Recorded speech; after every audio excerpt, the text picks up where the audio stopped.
preghiera dei sardi, Deus ti salve Maria, segna la conclusione della liturgia, ma certamente adesso prosegue la celebrazione con l'offertorio, quindi adesso le telecamere avranno modo di inquadrare l'arrivo delle coppie in costume, rappresentanti di tutto il territorio regionale, che porteranno agli sposi appunto il loro omaggio, quindi un segno della festa ambra. Ciascuno porterà un pane, un dolce, un vino, un prodotto della terra, una delle preziosità della nostra isola.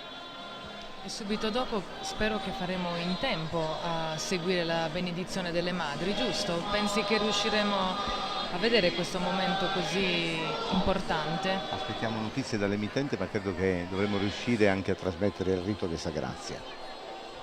Che è il rito di cui parlavamo poc'anzi, prima che la messa iniziasse, e che è un momento importante tramandato negli anni, nel quale gli sposi si inginocchiano su un cuscino bianco. Un tempo si faceva davanti alla casa degli sposi, adesso qui lo facciamo davanti al sagrato della chiesa, ma credo si facesse davanti Nelle alla case, loro, ma è alla loro sempre per casa. il discorso della condivisione, quindi anche questo rito che tra l'altro nel matrimonio tradizionale